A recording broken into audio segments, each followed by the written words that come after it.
ये पुश्तैनी पगड़ी हमारे दादा ससुर सा के लिए 1930 में बनी है।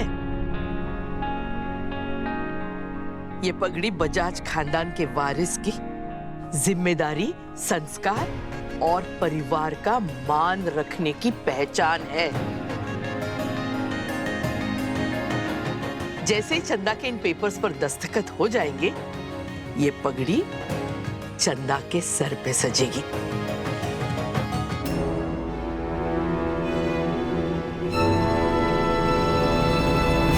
और हाँ, मैं ना कल एक प्रेस कॉन्फ्रेंस भी रखने वाली हूँ। पूरी दुनिया को बता दूंगी कि बजाज खानदान की वारिस आ गई है।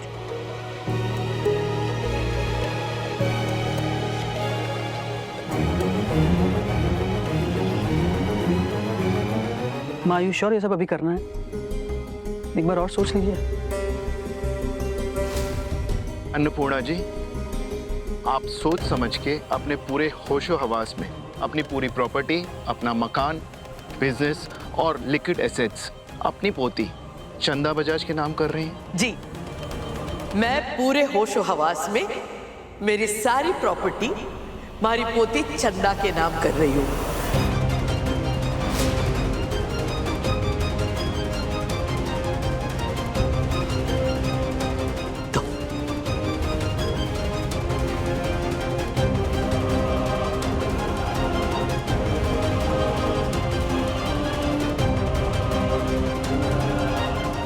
लो पार्वती,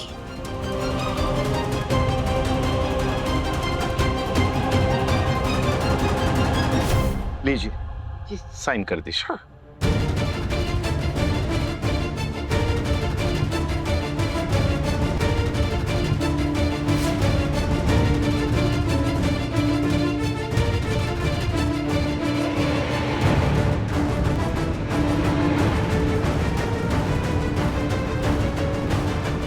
रुकिए दादा साहब।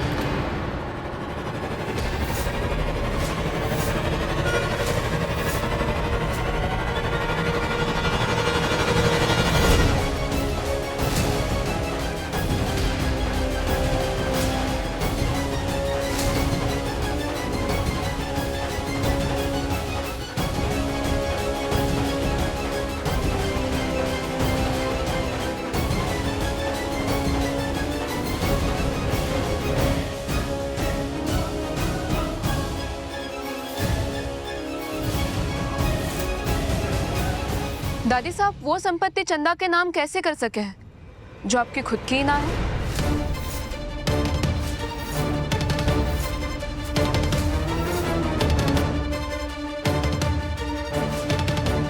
सरू, ये क्या कह रही हूँ? इस घर पर, इस घर के जायदाद पर या फिर किसी भी चीज पर आपका कोई भी अधिकार ना है।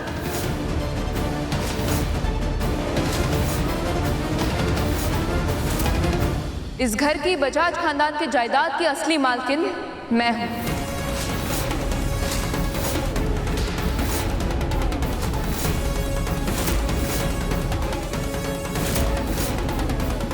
ये सब कुछ तुम्हारा है।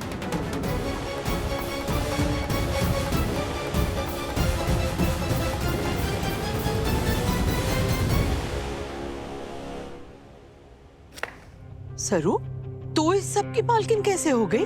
दादी साहब को याद है, आप शायद भूल गई होंगी, जब आप हमारे को इस घर में नकली पोती बनाकर ले आई थी, तभी आपने सब कुछ हमारे नाम कर दिया था, ताकि आपकी ये धरोहर गैर जिम्मेदार हाथों में ना पड़े।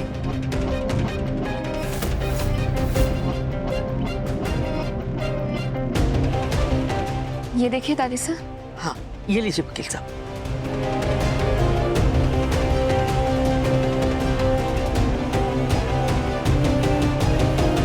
क्या बोल रही है तू? आप ये फाइल चेक कीजिए।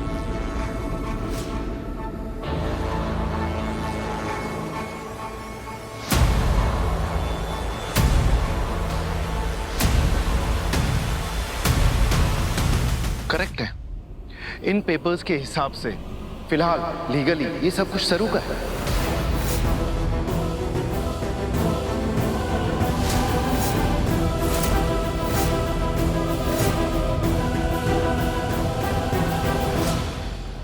अन्नपूर्णा जी, आज तो आप अपनी पोती के नाम ये प्रॉपर्टी नहीं कर सकते।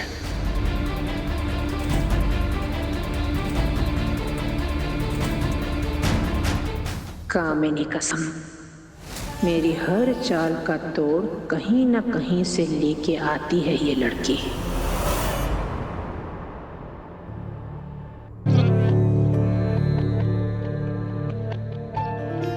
हे राम जी, पता नहीं कैसे मेरे ध्यान से ही निकल गया। सर तू सब कुछ चंदा के नाम कर देगी ना बेटा? दादी सा, दरअसल आज के शुभ दिन मैं आपके और चंदा के लिए प्रार्थना करने के लिए मंदिर गई थी, और तभी हमारे को याद आया कि सारी प्रॉपर्टी हमारे नाम पे है, और तभी मैंने सोचा कि तुरंत ही जाकर चंदा की सारी अमानत उसे सौंप दूं। पर क्या? पर मंदिर में एक सिद्ध पंडित जी हैं, उन्होंने हमारे को कहा कि आज का दिन मतलब अभी का समय जमीन जायदाद के कामों के लिए शुभ ना है।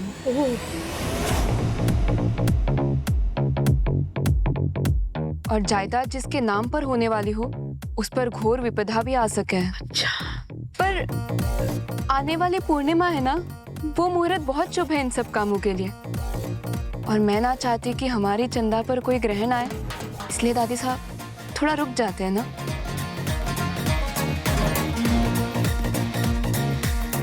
दादी साहब, इतने इंतजार के बाद, इतने सालों बाद आपको आपकी पोती वापस मिली है।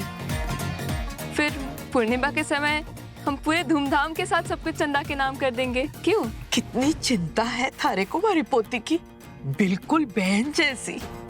थारी बहन जैसी तो हूं ना मैं, थारी सबसे बड़ी शुभ चिंतक, है ना चंदा?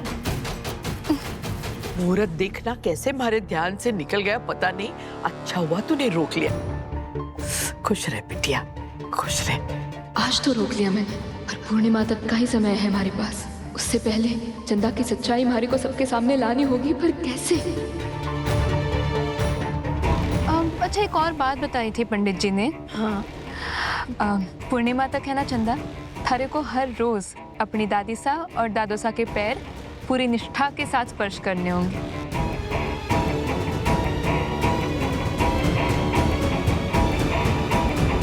तो आजा, दादी सा के पैर छू। अभी शुभ काम में देरी कैसी? आजा आजा आजा आजा आजा, खुश रह बेटी। क्या हुआ?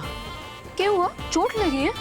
उसने बस थोड़ी सी चोट लग गई। अच्छा, तो फिर एक काम कर, दिखा हमारे को। कटे दिखा। नहीं, कुछ नहीं।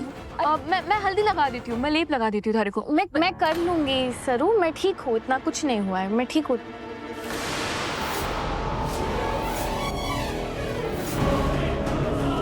इस जन्म चिन्ह के निशान से ही तो चंदा ने दादी साहब को विश्वास दिलाया था कि वही उनकी असली पोती है। चंदा नकली है तो ये निशान भी नकली है। चंदा, मैं हल्दी का लेप बना के लगा देती हूँ, आजा। मैं कर लूंगी सरू, मैं कर लूंगी ना। Thank you. क्यों रामनाथ जी बाबा, मिल गया हमारे को रास्ता कि चंदा का पर्दाफाश कैसे करना है।